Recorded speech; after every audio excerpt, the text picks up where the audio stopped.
आज हम आपको एक गतिविधि कराते हैं, ठीक है। एक रोचक संगीत में एक आपको कहानी सुनाएंगे, ठीक है, जो आपको बहुत मजा आने वाला है। आज हम आपको जैसे संगीत में कहानी सुनाते हैं ना, जैसे गुनगुनाते हैं, ऐसे हम आपको आज एक कहानी सुनाते हैं। सुनोगे आप अच्छी तरह?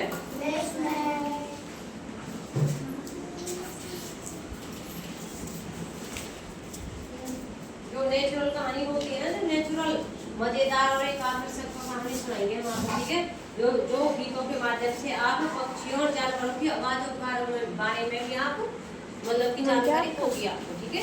पक्षियों की जो आवाजें होती है ना, उनके बारे आवाजों के बारे में भी आप सीखेंगे और पक्षियों के बारे में भी आप सीखेंगे, ठीक है। और जो प्राकृतिक दुनिया होती है ना, उससे हम आपको एक आज परिचित कराएंगे, ठीक है। पहला पद देखो, सुनो बेटा ध्यान से, हम आपको सिखा रहे। पक्षी ऊंचे आसमान में अपने पंख डफडाते हुए बहुत ऊंचे उड़ते हैं। पक्षी हैं जो ऊंचे आसमान में अपने पंख डफडाते हुए बहुत ऊंचे उड़ते हैं, ठीक है। ट्वीट करो अपना मधुर गीत गाओ सुबह और सोने से पहले। ट्वीट करो अपना मधुर गीत गाओ सुबह और सोने से पहले, ठीक है। यदि आपको कोई बिल्ली दिखे तो कहे, यदि आपको कोई बिल्ली दिखाई दे तो आप क्या कहोगे? म्याऊं। क्या कहोगे? म्याऊं। यदि आपको कुत्ता दिखाई दे तो जोर से आप क्या कहोगे? है ना, ठीक है। यदि आपको खेत में कोई गाय की दूध तक जाती दिखे तो उसकी तरफ बड़े कदम से आप क्या बोलोगे? मूं। क्या बोलोगे? ठीक है।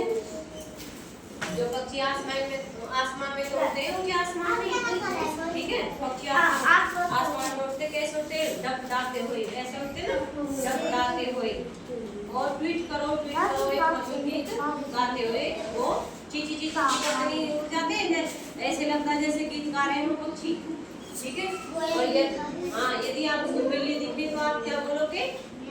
म्याऊं। जोर से बोलो म्याऊं। यदि आपको कोई कुत्ता दिखे तो आप क्या बोलोगे? यदि आपको कोई खेत में गाय जो दूर तक दिखे, जो दूर जाती दिखे तो आप क्या बोलोगे? ठीक है। गुड रात को उल्लू बोलता है। उल्लू कैसे बोलता है रात को? उल्लू कैसे बोलता है? चांद की कोमल रोशनी में, चांद की कोमल रोशनी में तालाब का मेढक कहता रिपिट आहट के साथ मेरे साथ गाता है। मेढक कैसे करता तालाब में? डराता नहीं है। कैसे करता मेढक? और तालाब में बतखें और बतखें कैसे करती है? कैसे करती है ना? गाती हुई बोलती है। खेत में मुर्गा सुबह सिर्फ तुम्हारे लिए ही क्या करता है? क्या करता है? देखो अब इस कहानी में हमने किस के बारे में पढ़ा? पक्षियों के बारे में। पक्षी कैसे गए? डग खाते हुए गए। करो कैसे गए? डग खाते हुए गए। और यदि आपको खेत में आपको बिल्ली दूर से देखी तो आपने बिल्ली के बारे में पढ़ा कैसे? म्याऊं। कुत्ता के बारे में, और मेढक कैसे? मेढक डराता हुआ गया। और उल्लू कैसे करा? तो अब देखो, अभी आपने इस कहानी के माध्यम से आपने एक सीख लिया है ना, जैसे पक्षी गाना गाते हुए जाते हैं, चहचहाते हुए जाते हैं। और आपने बताओ पक्षी और पशु के बारे में सीखा ना?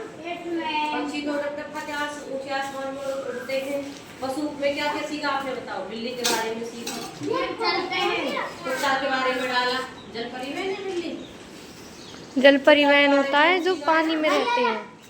बिल्ली के बारे में सीखा आपने, और उल्लू के बारे में सीखा, और किसके बारे में सीखा? मेढक के बारे में, है ना। तो आपने पशुओं के बारे में सीख लिया ना, पशुओं की आवाज के बारे में भी सीख लिया कि मेढक कैसे करते हैं? टर्राते हैं। उल्लू कैसे करता है? बिल्ली कैसे करती है? म्याऊं। और कुत्ता कैसे करता है? और गाय कैसे करती है? तो आज आपने आवाज़ पशु और पक्षियों के बारे में सीख लिया कहानी के माध्यम से। मैंने आपको एक कहानी सुनाई, उसके माध्यम से आपने आवाज़ों के बारे में, पशु पक्षी कैसे आवाज़ निकालते हैं उसके बारे में आपने सीख लिया, ठीक है। धन्यवाद।